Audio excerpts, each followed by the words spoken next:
In 2016, a particular teacher who went by the name of #Teacher Bae went viral. Her real name was Patrice Brown. She was a primary school teacher or elementary school teacher in Atlanta, and she was posting photos at work. Now, if you look at the photos here, damn! I mean, she's inside of the classroom, but look at the curviness. She's an extremely beautiful lady, but some people thought that a teacher should not be dressed like this. And it's not the fact that she's shaped in the way that she's shaped, but that she's basically posting these photos on the internet. And people were concerned, especially parents. It got so bad that she told the New York Post, "I'd always go to work and take pictures of myself in the classroom setting, showing off how much I love my profession and looking beautiful while teaching kids. What teachers are wearing should not be the focus. The focus should be on kids." That was her response. But unfortunately for her, that's not how the parents felt. If the focus should be on the children, then why are you focusing on taking pictures of yourself while looking sexy in the classroom and not focus on the children? Get 'em. That was a response that people were having. And then it became an argument about black women. People that agreed with Teacher Bae were saying, hey, this is just another example of how black women rarely have control over their bodies, being needlessly over-sexualized in nearly any context.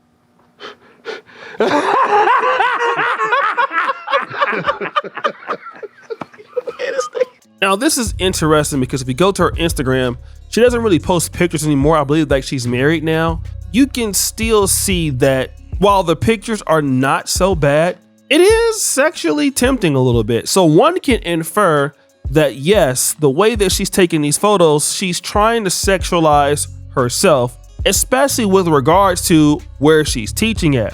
But fast forward, it's 2025, and to be honest, things are getting worse. And the things that are happening now make Teacher Bae look like a saint. The other day, there's a young lady that went viral. Her name is That Girl Peachy, and this is a young lady who is also a teacher. Now, the difference with this young lady, it appears that she's clearly trying to attention seek. Patrice Bae was taking photos. This lady is making a video, and at the end, she's letting you know she's working with something with that jiggle. Now, if we take a focus on the feet there, we see the kind of heels that she has on, and then you see the visible tattoos on the feet. Now, there is nothing wrong with having tattoos, and you basically can't, not hire somebody because they have them. But if you're a teacher and you're amongst middle school or elementary school students, it may be considered a lack of professionalism. And then look at the skirt that you have on. You do the jiggle and the wiggle, and we all see what that wiggle was working with. Well, because you lose it, you never win. Oh boy! That stuff is yes. And yeah, it looks like you're more concerned with getting attention than you are teaching students. Now, of course, once this particular situation came about, folks got onto X and the conversation started to occur. This brother with the National Reparations Commission says, this is what teachers who want to stay in the safe zone look like. Teachers who want to push boundaries and be controversial deserve all the smoke they get. If you fine, you fine. Your job as a teacher is to downplay that as much as possible, not to highlight it. Now, again, let's look at some of these particular outfits that he's talking about. Let's go to this one, right? We have a Caucasian lady with the 7 teacher outfits from Old Navy. Now, obviously this woman is thin, and she's not shaped as curvy as the other ladies. But I could see if the lady that we had before, who was doing the little booty clapping dance, That Girl Peachy, was to wear something like this, clearly she could cover up some of her curves. All of these outfits would be quite affordable for her. And again, when it comes to the feet, if she has tattoos, that could be, closed off, all right, or not shown. Let's go to outfit number 2. Here we have a sister. Again, she's not shaped like the first lady, but you can look at, she is being very modest on purpose. Now, let's say, for example, she was curvy and she looked like really, really super thick. these outfits here, in my honest opinion, would hide that. 16 fall outfit ideas for teachers, right? He also posted this here, 30 teacher outfits idea to copy now. Now, all of the teachers, when I was coming up in middle school, high school, elementary school, they tend to dress like this. Now, obviously, teachers can be shaped like anybody else, but when you're a teacher dressing like this, it is clear that your focus is to do what your job is, and you're not trying to get any kind of special attention. You're not trying to rule anybody's parents or anything like that. You're pretty much focused on the job. Now, when it came to the conversation in the comments section, the opinions were divided. This person goes, she is wearing a long sleeve shirt and a long skirt. How much more can she possibly cover up? Right? That was one opinion. This person says, inappropriate. This is not a teacher. This is a secretary ready to F the CEO. G.I. Jew says, high heels at school is appropriate. High heels is 304 attire. Prostitutes and clappers wear those for show. And behold, there met him a woman with attire of a harlot in subtil of heart. So, Hebrew Israelites don't already have a scripture. So this person says, Dr. Sherry, she's definitely pushing it and she knows it. Appropriate attire isn't about covering up. It's about maintaining professionalism. So I'm going to stop right there. All right. Now, basically, she is definitely pushing it. And what it appears is the lady who is a teacher is wearing that outfit because she is trying to basically maybe get into another career, maybe become a social media influencer. And that's fine if you want to do that. But to be a teacher and then try to combine the fact that you want to get, a whole lot of social media following opportunities, it's kind of corny because it's like you're using the kids to do that. But okay, let's continue. She's got her toes out and those tight skirts are showing off every detail of her curves. Let's not pretend this is innocent.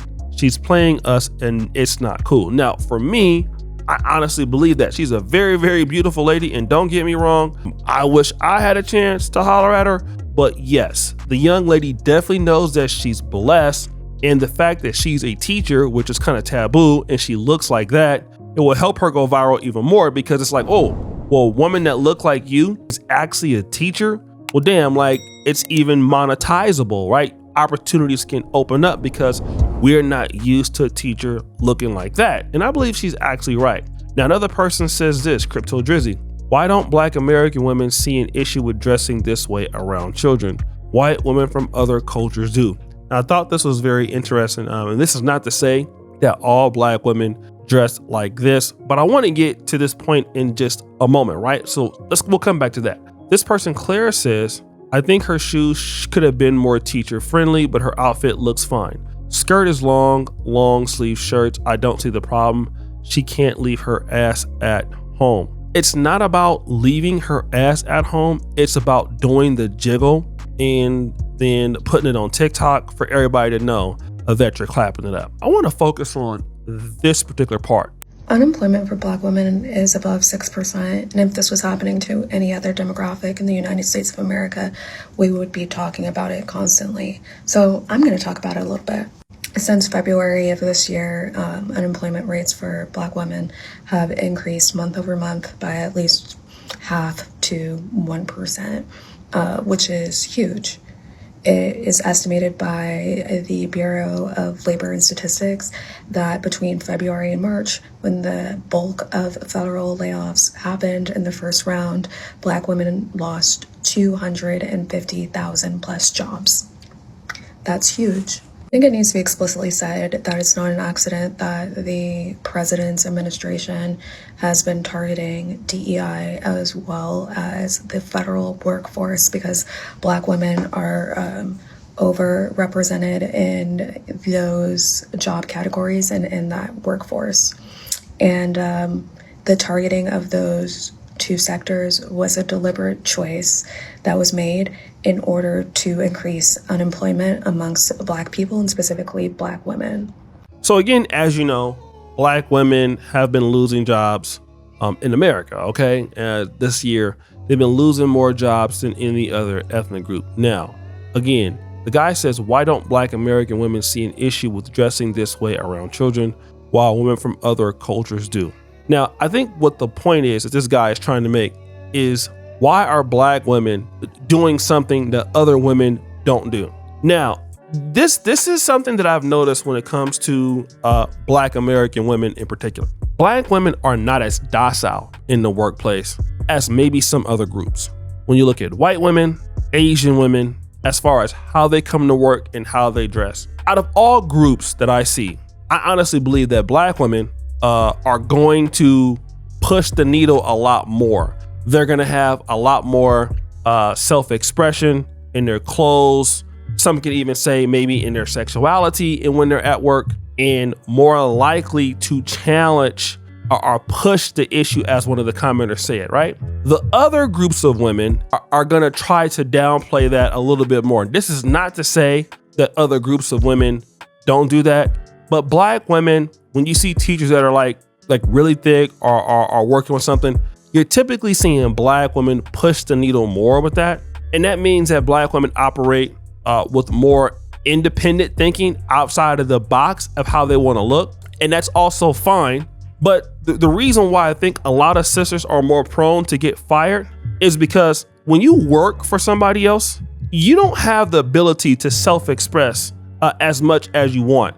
And so what I think is that for a lot of employers, when they look at hiring black people in general, or black women in particular, what they look at is, okay, how docile is this person? For the brand or the company that we want to have, how likely is it that they're going to express themselves in a way culturally that our company or our business is uncomfortable with? And again, when you go back to That Girl Peachy, and I understand we live in a different time now, as a teacher, and let's say if you're teaching in a white neighborhood and you see this lady, I mean, culturally, in a nice weave, you see, the booty bouncing there, doing the little thing. And let's say, for example, you have a husband, right? Your husband is coming to pick up your son from school, and this is your son's teacher. This is a young woman. This is a very beautiful woman. Do you want your husband encountering this lady? Like, you're not thinking about that. And so this is what I think the issue is. And so a lot of times when black women are about to get hired or are fired, could they have more riskier violations or riskier issues with how they dress at work? It's possible. And then also here's the problem. The jobs could also be sued more too, right? So let's say, for example, if you refuse to hire a black woman or fire her because of what she dresses, this lady could take somebody to court, right? And there you are with a big ass lawsuit. So I think that a lot of companies are looking at, the names of black women. Does their name sound Afrocentric? Is it like Shaquanda? Is it like LaQuanda? Things like that, Keisha. And then say, or do we want to hire this? It has to be that for the 300,000 jobs to be what it is. And I honestly believe it's because of this level of self-expression that culturally black women are expressing in the workplace that some people are not ready for right now.